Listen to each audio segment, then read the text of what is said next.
Di Sabah, kita dimaklumkan oleh fakta sejarah, ya, bukan Jayum Jawan berkata. Fakta sejarah mengatakan bahawa berpecah dua orang Sabah, ada yang mau, ada yang tak mau, lebih kurang sama, ya.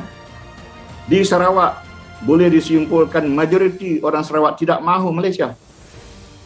Lagi juga bukan Jayum Jawan kata, fakta sejarah mengatakan begitu.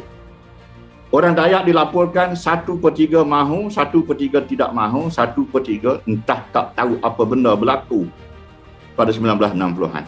Itu fakta sejarah. Orang Cina 90% tidak mahu Malaysia.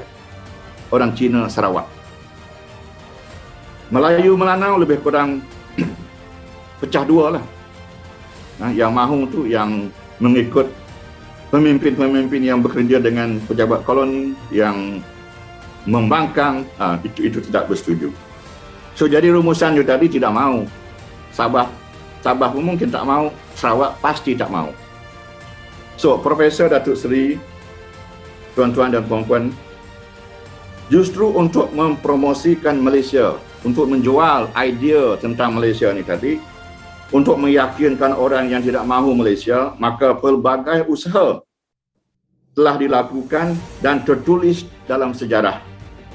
Saya cuma mahu menarik perhatian kepada fundamental, beberapa fundamental sahaja, ya. Nombor satu sudah disebut tadi, 20 perkara, 18 perkara, itu merupakan tuntutan. Tuntutan kerana imbangan tidak sama dalam banyak aspek di antara Malaya, Sabah, Sarawak dan juga Singapura. Khasnya dalam ekonomi, dalam taraf pembangunan wilayah-wilayah yang akan bersatu dalam negara baru ni tadi. So jadi jaminan itu, tuntutan itu merupakan permintaan yang dirunding di antara pemimpin-pemimpin yang datang ke meja rundingan untuk berbincang apa yang dalam proses, sebagaimana yang Prof Faruqi dah sebut tadi, dalam konteks akomodasi, dalam konteks tolak ansur, dalam konteks kerjasama, berunding untuk memberi timbangan yang baik, untuk memberi jaminan, untuk meyakinkan, yang tidak yakin diyakinkan, yang tak mahu tu diberi jaminan supaya mereka tu tadi tenang menerima negara baru. Nombor dua, otonomi Sabah Sarawak. Ini sering digunakan oleh politikus Semenanjung.